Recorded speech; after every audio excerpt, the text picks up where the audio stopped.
Hi guys, and welcome back to the farmhouse. Today I'm going to share with you some of my all-time favorite books if you are looking to get into homesteading or gardening. These are books that I have read or Jamie has read, and we have found them to be chocked full of lots of useful and helpful information.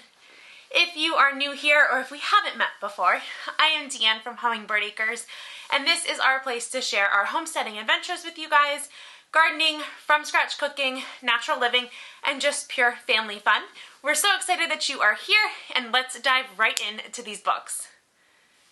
The first book that I ever read when we got into homesteading was called The Suburban Microfarm by Amy Strauss. She is the creator behind the blog The 10th Acre Farm, and this was a great book to start to learn and think about permaculture and how to incorporate the permaculture philosophies into your everyday gardening and into your everyday life. It was a great kickstart book, and which led me to read my next book, which I am actually reading right now, Gia's Garden, and this is a guide to home-scale permaculture. This dives even more in depth into permaculture and how to incorporate it into your home, your homestead, and just how kind of the perks of it. It's really interesting. I'm not that far into this one, but I can't wait to get to the section on like actually designing. That speaks really near and dear to my heart, like designing spaces. So I can't wait to get into that one. So those are my two permaculture books. My next book that I read was actually on backyard chickens. And this is the one I read, The Beginner's Guide to Raising Chickens. Now, we do not currently have chickens, and we cannot have chickens on this property per se, but this was it was an easy, fun read, and really gave you the basics of raising backyard chickens, things to think about, things that you needed, and it really was just like a good beginner's guide to chickens. So after reading this, I definitely feel confident that when it is time for us to raise chickens, that I have the basics down.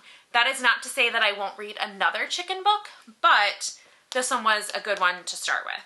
Another great garden book for you is The First Time Gardener, Growing Vegetables, and this is one by Jessica Sowards from Roots and Refuge Farm. And this one went into a lot of detail about growing vegetables on your property. I mean, it gave you plant profiles, it gives you tips and tricks for a successful harvest. This one really got into the nitty-gritty of gardening, which from a beginner standpoint was exactly what I needed. I needed to know some of those tips and tricks to be successful, and then once finding success, then building on that success. So it really breaks everything down to an easy to understand.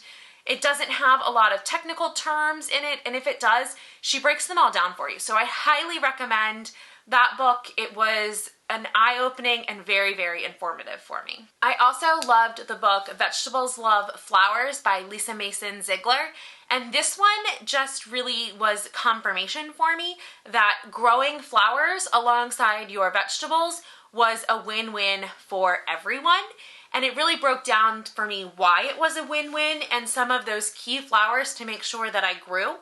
It also talked a lot about soil, which was great, so that you understand why soil is so important, and gave you some tips and tricks on to build your soil. So after reading this book, I really dived into other flower books and other flower farm books. The first flower book I read was called The Flower Farmer. I will link it below for you. But that one really broke down the different types of flowers you can grow for cut flower gardens and gave you plant profiles on them. So it was a great jumpstart, and it's a great reference if I'm looking to grow something new.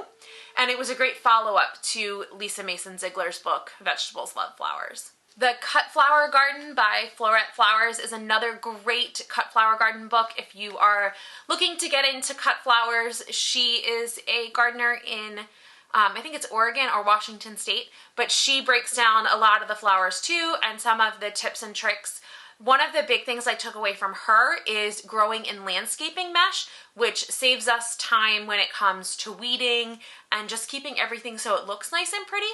So she had a lot of great tips as well. Those are the majority of my garden books. I did read one book on orchards, like home orchards, small scaled orchards, and that book is called Grow Your Own Mini Fruit Garden.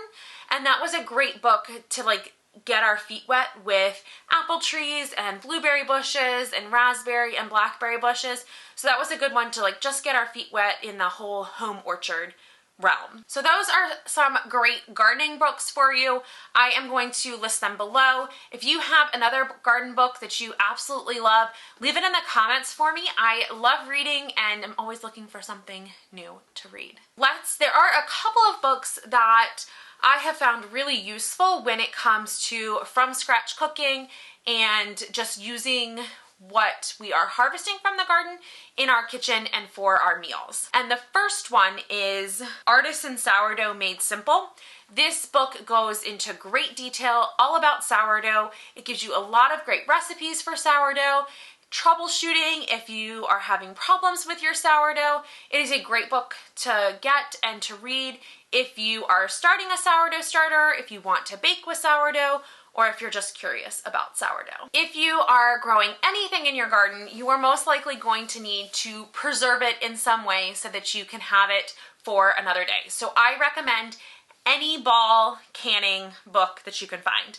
The Blue Ball canning book is what they say the Bible, the go-to for canning, but I have found really any of the ball canning books to be super helpful, great recipes, tried and true recipes, and just great for anything preserving your home garden harvest or anything like that. So definitely check out those books. If you are looking for a cookbook on just, back to basics cooking, then I highly recommend the Prairie Homestead Cookbook, Simple Recipes for Heritage Cooking in Any Kitchen. This is going to give you a lot of recipes for things that you are growing in your garden. So using what you grow, which is so, so important. So those are my books for the kitchen, from scratch cooking. I do a lot of Google searching for from scratch recipes, and I will list some of my favorite websites for those below for you as well. But let's jump into the what I'm reading now, which is a hefty list, and what I want to read in the future. First on my What I'm Reading Now book is The Family Garden Plan, Grow a Year's Worth of Sustainable and Healthy Food by Melissa K. Norris. And I am absolutely loving this book because where we aren't to that scale yet, it does give me an idea of how many plants I would need for, say, tomatoes to have a year's worth of tomatoes for our family. And knowing those numbers as going into planning a garden is really helpful. So then you can kind of know what scale you need your garden to be at.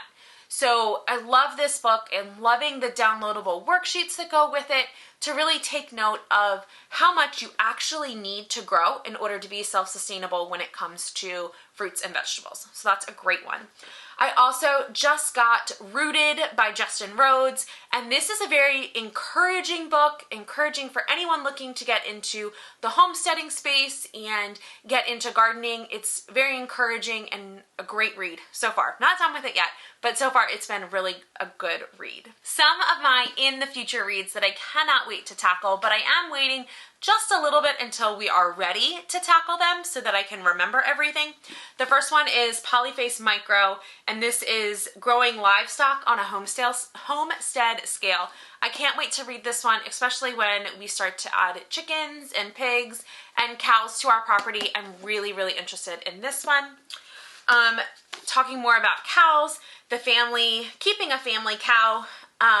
I am holding off on reading this one because I know that as soon as I read it, I am no longer going to want to buy milk from the grocery store. So holding off a little bit on this one is going to be a big plus for me. It will save us some money right now and a little bit of confusion. So definitely holding off on that one.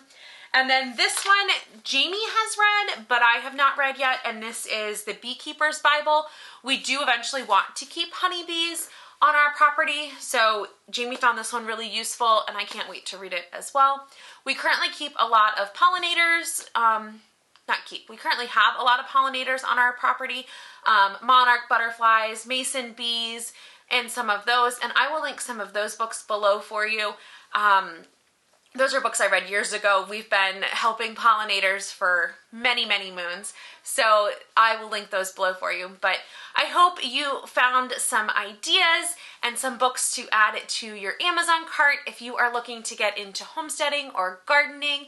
Like I said before, if you have any recommendations for good homesteading or gardening books, please leave them in the comments below. I'm always looking for something new to read, and thanks for visiting the farmhouse. If you liked this video and you found it encouraging, please make sure that you give it a thumbs up. If you want to see more of our homesteading adventures, our everyday life, gardening, from scratch cooking, natural living, and just pure family fun, make sure that you hit subscribe and the notification bell so you can be notified the next time I upload a new video. And if you want to see our latest garden tour, make sure you check out this video right here.